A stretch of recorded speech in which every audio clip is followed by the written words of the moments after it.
Hello everyone, welcome back to my channel. So today in this video, I'm going to explain the poem Breath by Birago Diop. This poem is basically about life and death. कैसे life और death एक दूसरे से interconnected हैं उस चीज़ के बारे में बात की गई है. मैंने पूरी पोएम को समराइज़ करके कुछ पॉइंट्स में लिख दिया है. अगर आप इतने पॉइंट्स पढ़ जाते हैं तो आपको एग्ज़ाम में काफ़ी हेल्पफुल रहेगा. मतलब ये 2 पेजेस है, सिंपल इतना आप पढ़ लीजिए और बाकी इसके इंटायर नोट्स मैं डाल दूँगी अपने इंस्टाग्राम पेज लेट नोट्स पे. वहाँ पर जाके आप थोड़ा इसके बारे में और पढ़ सकते हैं. बट ये वीडियो देखने के बाद मैं इतना अश्योर कर सकती हूँ कि आपको समझ में आ जाएगा कि पोएम में पोएट कहना क्या चाह रहा है और ओवरऑल आपको समरी और जस्ट पता चल जाएगा पोएम का. So without any further ado let's start. देखिए ये जो पोएम है ब्रेथ, इसमें पोएट लाइफ और डेथ की बात करता है कि कैसे लाइफ और डेथ एक दूसरे से कनेक्टेड है. और ये जो पोएम है ये सजेस्ट करती है कि जो हमारे जो एंसेस्टर्स हैं जो मर चुके हैं वो एक तरह से मर गए हैं बट अभी भी किसी न किसी रूप में हमारे पास प्रेजेंट हैं. वो नेचर के रूप में प्रेजेंट है, जैसे कि जो ट्रीज़ हैं और जो वुड है और नेचर के और एलिमेंट से पानी है, पेड़ पौधे हैं, इनकी जितनी भी चीज़ें हैं इन सब में ये लोग जो सांस ले रहे हैं वो एक तरह से हमारे एंसेस्टर सांस ले रहे हैं, तो उन्हीं की ब्रेथ है एक तरह से. इस बारे में बात की गई है. सिंपल पोएम है, कुछ कॉम्प्लिकेटेड नहीं है. तो आप इन पॉइंट्स को समझते हैं आपको और क्लियर हो जाएगी बातें उससे. Birago poem breath is a beautiful reflection on life, death and the eternal cycle of existence. तो 3 चीज़ों की बात है यहाँ पर, लाइफ, डेथ और तीसरा eternal cycle of existence. Eternal cycle मतलब जो कभी ख़त्म नहीं होने वाली साइकिल है एग्जिस्टेंस की. मतलब हम लोग एग्जिस्ट करते हैं, मतलब लाइफ है, फिर डेथ है, फिर अगेन लाइफ है, देन अगेन डेथ है. So this is going continuously. Okay, now in the poem Diop explores the idea that death is not the end but a continuation of life in another form.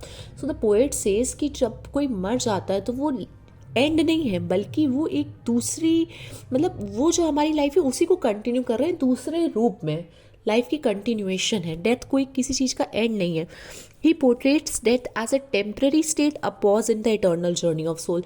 क्योंकि जो soul की journey है, जो आत्मा की journey है, वो बहुत इटर्न, मतलब वो कभी ख़त्म ना होने वाली जर्नी है. तो उसमें डेथ एक तरह से पॉज हो जाता है, जैसे कोई बंदा सो गया थोड़ी देर के लिए, तो वो चीज़ है death. The poem emphasises the interconnectedness of all living things and the cyclic nature of life and death. तो जितनी भी लिविंग थिंग्स हैं और जो लाइफ और डेथ का साइक्लिक नेचर है, इन दोनों में जो भी कनेक्शन है पोएम में वो एक्सप्लोर किया गया है. थीम यहाँ की एंसेस्ट्रल कनेक्शन, स्पिरिचुअलिटी और साइक्लिक नेचर ऑफ लाइफ है. एंसेस्ट्रल कनेक्शन मतलब हमारे पूर्वजों से हमारा कैसा कनेक्शन है, स्पिरिचुअलिटी की थीम है, और साइक्लिक नेचर ऑफ लाइफ मतलब लाइफ एक साइकिल की तरह, लाइफ है, डेथ है, फिर अगेन लाइफ है, देन अगेन डेथ है. So this cycle goes on continuing. Okay, now ancestors are depicted as guardians and guides symbolizing the continuity of life through generations. तो ancestors जो हैं वो गार्जियंस की तरह डिपिक्ट किया गया, उसको पोएम में गार्जियंस की तरह दिखाया गया है. Symbolising the continuity of life through generation. तो जनरेशन आफ्टर जनरेशन जो लाइफ कंटिन्यू हो रही है उसी का सिंबल है एक तरह से एंसेस्टर्स. फिर जो इस पोएम का जो टोन है वो रिफ्लेक्टिव है और मेडिटेटिव है. मूड कैसा है, कॉन्टेम्पलेटिव, स्पिरिचुअल एंड ट्रैंक्विल, मतलब शांति वाला, पीस वाला, आध्यात्मिक मूड है. कंक्लूड कैसे है, the poem concludes with a sense of acceptance. Last में एक सेंस ऑफ एक्सेप्टेंस आ जाता है, मतलब एक्सेप्ट करना, पीस होना, मतलब जो भी है उससे संतुष्ट रहना, और एक शांति. Suggesting that death is a natural part of life journey. और क्या सजेस्ट किया गया है कि जो लाइफ की जर्नी है डेथ एक नेचुरल पार्ट है उस चीज़ का. फिर ये कुछ पॉइंट्स हैं, ये भी आप देख लो. देखो या इस पोएम में 4-5 चीज़ों की बात की गई है. मान लो आपको कोई लॉन्ग आंसर लिखने को आता है इस पोएम के ऊपर, तो आप ये पॉइंट्स हेडिंग बना के लिख सकते हैं. सबसे पहला कि सेलिब्रेटिंग वाइटिलिटी ऑफ नेचर, कि नेचर कितना इंपॉर्टेंट है उस चीज़ को सेलिब्रेट किया गया पोएम में, उस चीज़ को मनाया गया, मतलब उस चीज़ के बारे में बात की गई. Then spiritual essence beyond death. Death क्या स्पिरिचुअल एसेंस क्या है, मतलब आध्यात्मिक उसका तत्व क्या है डेथ का, उस चीज़ के बारे में बात की। नेचर्स इमोशनल रेजोनेंस, नेचर से क्या कनेक्शन है। Then interconnectedness of all things, कैसे हर एक चीज़ एक दूसरे से कनेक्टेड है। लाइफ डेथ से कनेक्टेड है, डेथ नेचर से कनेक्टेड है, सब चीज़ें एक दूसरे से कनेक्टेड है, उस चीज़ के बारे में बात की गई है। The power of unseen forces, जो चीज़ दिखती नहीं है उसके बारे में भी बात की गई है, वैसी ताकत के बारे में भी बात की गई है। लिसनिंग टू नेचर लैंग्वेज, और नेचर की लैंग्वेज पहचानने वाली बात भी की गई है।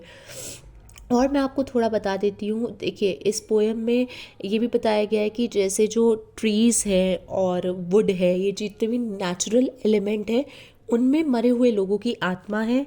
और इसमें 3 टाइप की चीज़ें हैं। एक तो जो चीज़ दिखती नहीं है उसको भी देखा गया, सीइंग द अनसीन। अब जैसे मरे लोग दिख नहीं रहे लेकिन उनकी आत्मा को नेचर में देखा गया, तो वो चीज़ हो गई।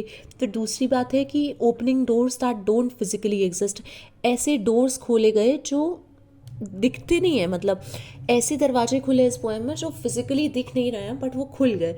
और तीसरी चीज़ है कि ऐसे कमरों में स्पीकर एंटर कर रहा है जो कभी एग्जिस्ट ही नहीं करते। मतलब एकदम कुछ कुछ अजीब अजीब टाइप की बातें हुई हैं यहाँ पर, जो जो दिख नहीं रही हैं बट हो रही हैं कहीं ना कहीं, उसको इंसान महसूस कर सकता है। तो जो इसकी वजह से जो पोएम का एटमॉस्फेयर वो काफ़ी मिस्टिकल है, मतलब मिस्टिकल कह सकते हैं, रहस्य भरा, स्पिरिचुअल है। और वर्ड अदर वर्डली कनेक्शन है। अदर वर्डली मतलब इस दुनिया से कोई कनेक्शन नहीं है उसका, एक अलग ही दुनिया की बात हो रही है। और ये जो कनेक्शन है मतलब लाइफ और डेथ का, ये तब महसूस कर रहा है पोएट जब वो सो रहा है। तो जब वो सोता है तब वो महसूस करता है। तो रात के टाइम का जो क्या कहते हैं मूड है, वो भी इस पोएम में एक्सप्लेन किया गया है। तो ये मैंने आपको थोड़ा सा समझा दिया कि पोएम किस बारे में है। ये मैं फिर बता रही हूँ कि ये कोई इंटायर पूरा समरी नहीं है, बट ये इतना है कि आपको एक आइडिया लग जाएगा कि पोएम में किस चीज़ के बारे में बात की गई है। I hope you have understood the poem, and if you have understood, then please like, share and subscribe. Share with your friends so that they can also get help from this video. Thank you so much for watching. Meet you in the next video.